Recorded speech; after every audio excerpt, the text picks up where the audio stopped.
In the closing days of World War II, August 1945 marked a pivotal moment when American aircraft deployed the first atomic bombs over the cities of Hiroshima and Nagasaki. Simultaneously, the Soviet Union launched an offensive into Manchuria, a region under Japanese control. Not long afterward, Japan's emperor indicated his willingness to surrender, igniting a long-standing debate among historians about the true catalyst behind Japan's decision to end the war.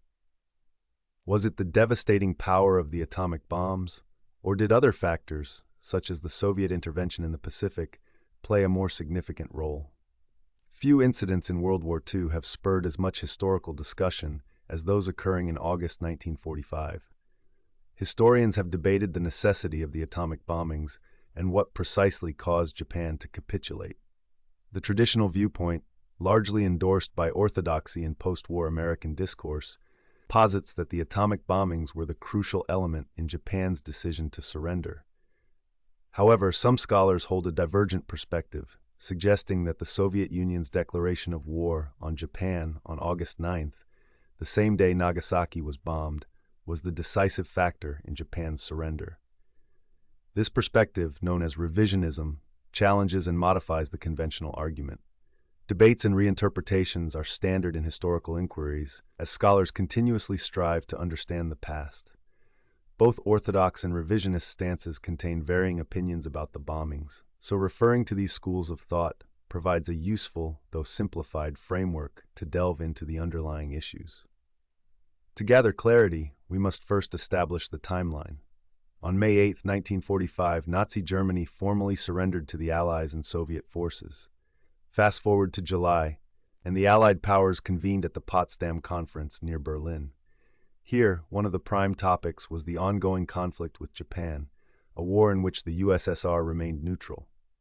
At Potsdam, Joseph Stalin, the leader of the Soviet Union, reaffirmed a promise made to the British and Americans in 1943 to join the war against Japan. In return, the Soviets sought influence over territories such as Manchuria, South Sakhalin, and the Kuril Islands. Stalin also disclosed that since 1943, Japan had been approaching Moscow with preliminary peace proposals. By 1945, Japan aimed to engage the neutral Soviet Union to broker a more favorable peace settlement. It's important to note that testing potential peace overtures with a third-party nation does not equate to a readiness to concede. During this period, Japan continued fortifying its home islands against attack while quashing any realistic peace negotiations initiated by politicians. Even Japan's Prime Minister Kantaro Suzuki, who preferred peace, was not willing to accept it at all costs. Meanwhile, at the Potsdam Conference, U.S. President Harry Truman received a succinct telegram dated July 16th, indicating the completion of an atomic weapon test in New Mexico. Although specific details were still being processed, the preliminary results were satisfactory and surpassed expectations. By July 24th, Truman casually mentioned to Stalin the existence of a new weapon with enormous destructive power. Stalin, also responding nonchalantly, suggested that the weapon could be effectively used against Japan. On July 26th, the Allies issued the Potsdam Declaration, urging Japan to surrender unconditionally or face swift and complete destruction. Notably, the Soviet Union refrained from signing this proclamation. The Japanese leadership was split on how to respond, with Emperor Hirohito at the helm as the symbolic figurehead, while real power lay with the so-called Big Six cabinet ministers. Amidst their indecision, half favored clarifying the declaration's terms with the Allies, while the others wanted outright rejection, Japan's government chose to ignore the ultimatum. However, they couldn't ignore subsequent events. At precisely 8:15 a.m. on August 6th, a B-29 bomber released an atomic bomb above Hiroshima. The bomb detonated approximately 600 meters above ground, subjecting the area to temperatures surpassing 4,000 degrees Celsius. Nearly everyone within a kilometer died instantly, and severe burns affected those within a 3.5-kilometer radius. High school student Yamahoka Michiko recalled, "There was no sound. I felt something immense. It wasn't heat, not any color we'd know. I thought, this is my end. Goodbye, Mom." Hiroshima's destruction was almost total, with 70,000 of its 6,000 buildings obliterated, and as many as 110,000 individuals perished. The White House released a declaration. To spare the Japanese populace from total annihilation, the ultimatum of July 26 was proclaimed at Potsdam. Their leaders promptly dismissed it. Should they now decline our terms, they may anticipate unparalleled devastation from the skies. The bomb had been unleashed, and Hiroshima lay in ruins. Concurrently, Japan's leadership continued debating surrender. Their initial reaction to the American threat of further bombings was delay. Military ministers thwarted a planned cabinet meeting, but Japanese diplomats swiftly contacted Soviet Foreign Minister Vyacheslav Molotov. When the Japanese ambassador met Molotov on August 8th to discuss potential peace, the Soviet diplomat instead handed him a formal declaration of war. The following day, 1.5 million Soviet soldiers invaded Japanese-occupied Manchuria, decisively defeating the Kwantung Army. Finally, the Japanese cabinet convened, but consensus evaded them. Civilian ministers were prepared to surrender under the condition of preserving the emperor's position, while most military leaders demanded no occupation, self-managed disarmament, and Japanese-run war crime tribunals. As they debated, a second atomic bomb fell on Nagasaki, killing an additional 40,000 people. Faced with unprecedented destruction and geopolitical shifts, Emperor Hirohito intervened with an exceptional directive to accept surrender, albeit ensuring his continuation as monarch. On August 10th, Japan relayed their terms to the United States, who neither accepted nor refused, reiterating that the Japanese people would decide their governance. In the wake of a failed insurrection by junior officers, Hirohito publicly announced Japan's unconditional surrender on August 15th. Hostilities in Manchuria ceased on August 16th, and officially, the war concluded on September 2nd, 1945. This sequence of events presents the backdrop to the powerful decision by the United States to drop atomic bombs. Orthodox historians argue that the strategy was aimed at expediting the war's end, consequently saving lives on both sides by averting a grueling invasion of Japan. Since 1943, the American military had been devising plans for a potential invasion, foreseeing fierce resistance based on insights like those conveyed by former U.S. Ambassador to Japan Joseph C. Grew, who warned, "I know Japan intimately. I've resided there for 10 years. Japan won't break morally, psychologically, or economically, even in clear defeat. They will tighten their belts, reduce their rations, and persist to the very end." Battles such as Iwo Jima and Okinawa in 1945 reinforced the notion of Japan's tenacity. The proposed invasion strategy entailed two phases. Allied troops would launch an assault on Kyushu on November 1, 1945, followed by capturing Tokyo's plain by March 1946. Japan's Ketsugo defense plan wasn't to defeat the invaders, but to inflict heavy casualties, thus obtaining more favorable peace terms. The Americans, aware of Japan's defensive preparations, anticipated facing 4.5 million Japanese troops in total, inclusive of 625,000 in Kyushu alone, an attacker-defender ratio perilously close for such operations. Utilizing information on enemy troop counts and casualty data from Okinawa, the U.S. military estimated that a full-scale invasion could incur losses ranging from 250,000 to as high as 1 million. Such figures, particularly the upper range, were roughly double the U.S. casualties suffered in Europe throughout the entire conflict. Orthodoxy suggests that these alarming projections led American officials, like Secretary of War Henry Stimson, to abandon hopes for an invasion. However, the reliability of these figures is a subject of contention among modern historians, with recent analyses suggesting potential overestimation. The exact number of casualties expected was not the primary issue for Orthodox historians, but rather the anticipation of those losses. When the atomic bombs proved successful in July, they presented President Truman with an alternate strategy. Upon learning of the test's success, Truman expressed to his wife that the war could end a full year earlier, sparing countless lives, particularly those of young soldiers. Truman faced significant public demand to conclude the war quickly, ensuring minimal casualties while still delivering a decisive blow to Japan. The bombs simultaneously fulfilled both objectives. Opinion surveys conducted after the bombings indicated that 85% of Americans endorsed their use, with 23% supporting the idea of deploying additional bombs. However, there was no guarantee the atomic bombs would function as intended. This uncertainty led some Orthodox historians to assert that Truman still sought Soviet assistance. Conversely, revisionist historians argue that Soviet intervention was, in fact, Truman's undesirable scenario. From their perspective, the atomic bombings were less about defeating Japan and more about checking Soviet influence. They proposed that the bombings were not the final military actions of World War II, but rather the initial significant maneuver of the Cold War against Russia. According to this viewpoint, although Truman initially favored Soviet involvement before the Potsdam Conference, his stance shifted drastically thereafter. Revisionists point out that Stalin never received a formal invitation to join the war effort, suggesting instead that Truman saw Soviet participation as a backup strategy should the bombs fail. Stalin assured that Operation August Storm would commence on August 15th, yet once Truman had solid evidence of the bomb test's success on July 21st, revisionists assert that he swiftly shifted strategies to end the conflict before the Soviet offensive could take place. This led to the conclusion by some revisionists that Truman and British Prime Minister Winston Churchill seized an opportunity to curtail Soviet expansion and forestall the USSR from claiming the Japanese islands and exerting influence in northern China, territories promised in negotiations. Within the U.S. government, there were apprehensions about whether the Soviets could be trusted to uphold agreements, particularly concerning the matter of free elections in Eastern Europe. Any arrangements involving China had to be coordinated with Chiang Kai-shek.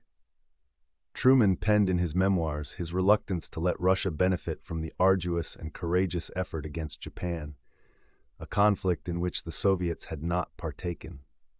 Revisionists also argue that the Potsdam Declaration was intentionally crafted to be unacceptable to Japan, thus making the use of nuclear weapons appear justified. Some U.S. officials, including Stimson, wanted to modify the unconditional surrender term to safeguard the Japanese emperor, but this was overruled by the Joint Chiefs of Staff and Burns. Yet, after Hiroshima was bombed, revisionists argue that rather than deterring the Soviets, it actually motivated Stalin. He was aware of the bomb development through espionage, but the successful test caught him off guard, prompting him to accelerate the invasion to August 9th. The Orthodox interpretation that the atomic bombings were intended to save lives is contested by revisionists, who suggest the primary motive was to limit Soviet territorial gains in Asia. A minority of revisionists even speculate that the bombings were conducted partly out of a morbid scientific curiosity or to justify the massive expenses incurred in developing the bombs, though evidence supporting this is weaker. The key disagreement between Orthodox and revisionist historians revolves around Japan's surrender. The Orthodox perspective posits that Japan might have continued fighting as long as their defensive strategy seemed feasible. The atomic bombings, however, convinced Japanese leaders that a steadfast defense coupled with Soviet mediation could end the war under better conditions. From this viewpoint, the bombings illustrated to Japan that they could be bombed into submission, especially if more atomic weapons followed. Despite the reality that Truman had intended to curtail bombings after Nagasaki, leaving Tokyo out of nuclear target considerations, these plans were unknown to Japan.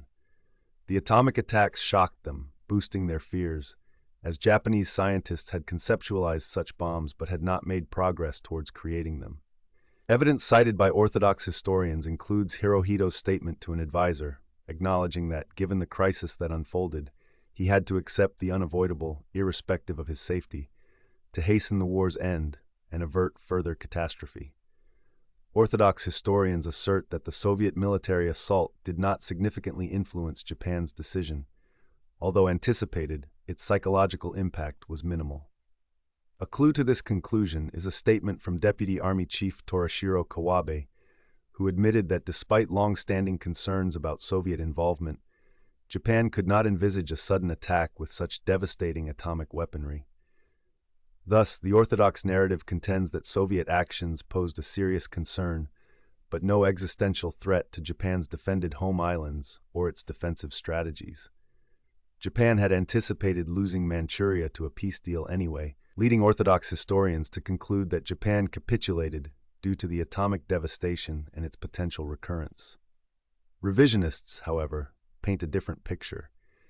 They argue the significance of the atomic bombings has been overstated, while the Soviet intervention's impact has been underplayed. First, they claim that the ruin inflicted by atomic bombs was on par with conventional U.S. bombing campaigns. For instance, on March 9th, a U.S. assault on Tokyo claimed 84,000 lives, exceeding initial Hiroshima estimates and surpassing Nagasaki's immediate death toll. By the time atomic bombs were employed, most Japanese cities were already in ruins. Historian Robert Pape noted that a significant and secondary urban populace, already largely devastated by conventional means, lessened the atomic bomb's shock value. A post-war U.S. bombing survey approximated that each atomic device wrought as much damage as 210 conventional bomber raids, considering that by August 1945, the United States was executing roughly 1,200 sorties weekly. Revisionists maintain that this reduced the shock of the atomic bombings, given that Japanese leaders had been bracing for mass casualties from continued conventional bombing or a ground invasion. Japanese military factions largely ignored the initial atomic strike, even questioning whether an atomic weapon had actually been employed, prioritizing other matters over the August 8th cabinet discussion. In revisionists' eyes, atomic bombings did not facilitate Japan's surrender, but rather reinforced its defensive tenacity, persisting in seeking Soviet mediation. Japanese generals, convinced atomic bombs would be futile during a terrestrial invasion, remained committed to defense. They suggest the decisive factor prompting Japan to abandon its ultimate resistance plan was the Soviet war declaration. While atomic bombings added to the turmoil, the Soviet campaign epitomized Japan's worst nightmare by obliterating any hope for Soviet-mediated peace. Even though not entirely unexpected, revisionists believe that this development delivered a shock exceeding that of the bombings. General Kawabe's post-war reflections support this when he noted that while Tokyo didn't experience the bomb's full force, the Soviet entrance into the conflict delivered a profound shock, compounded by the dread that vast Soviet Eastern forces could target Japan. The USSR's involvement also stirred concerns of communist uprisings, potentially ending Japan's imperial reign. Revisionists conclude that such considerations urged even the previously resistant military segment of Japan's leadership to accept the Potsdam terms. The opinions of the military figures in Japan's Big Six are especially crucial in this argument. Once obstinate in their resistance to peace overtures, post-Soviet invasion, these leaders agreed to surrender whilst debating the terms, ultimately abiding by Hirohito's sacred resolution without initiating a coup. Revisionists also dispute the notion that Hirohito was moved by a desire to conserve civilian lives, pointing to his inaction during preceding conventional bombing raids. His primary motive, they suggest, was protecting the imperial family's relics and shrines from communist revolution or invasion. These contrasting interpretations have fueled historical debates about whether alternative pathways might have led to Japan's surrender sans atomic bombs. One speculative scenario posits that Japan might have capitulated before any American invasion had the Allies assured the Emperor's position within the Potsdam Proclamation. Revisionists argue that this gesture might have expedited Japan's surrender. The Operations Division of the War Department acknowledged the critical role of the Emperor in their strategy. Their main goal in issuing the proclamation was to push Japan toward surrender, thereby minimizing the anticipated massive casualties of a prolonged conflict. Nearly everyone agreed the decisive element in Japan's acceptance of the surrender conditions revolved around the fate of the Emperor and his lineage.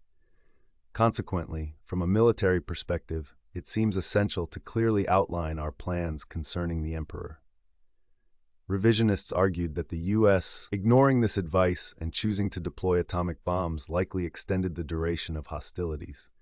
They also suggested alternative strategies, such as maintaining the naval blockade or employing traditional bombing methods as potential paths to Japanese capitulation. Even the notion of a Soviet assault on Hokkaido would not have suddenly concluded the war, as you can conceive. However, traditional historians have fiercely contested these views. They assert that any guarantee regarding the Emperor might have been perceived by Japan as a sign of weakened determination, encouraging continued resistance. Key Japanese governmental figures showed no readiness to consider surrender prior to August, despite the devastating impact of strategic bombing and blockades already in place.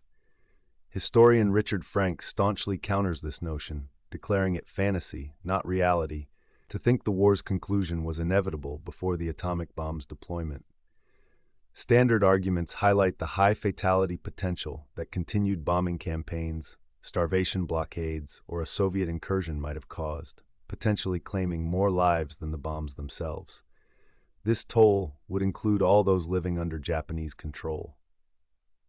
Another point contends that the bombs provided Japan with a valid rationale for capitulation. Reflections from Chief Cabinet Secretary Hisatsune Sakomizo after the war lend weight to this idea. He considered the atomic bomb a divine gift that allowed Japan an honorable way to end the conflict. It gave the military a narrative of defeat at the hands of science, not battle, thus avoiding dishonor through surrender. The debate between Orthodox and Revisionist perspectives is further muddied by complex historical records. There's an evident shortage of fully reliable primary evidence from August 1945, with many letters and diaries from that period either incomplete or contradictory.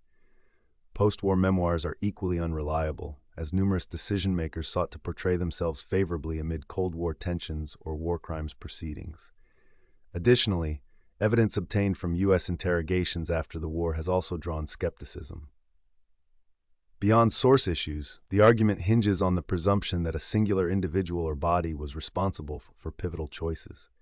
In reality, such intricate decisions arise from networks of people, power dynamics, philosophies, institutions, and personalities, each potentially shifting their stance over time. Thus, the question remains, did the U.S.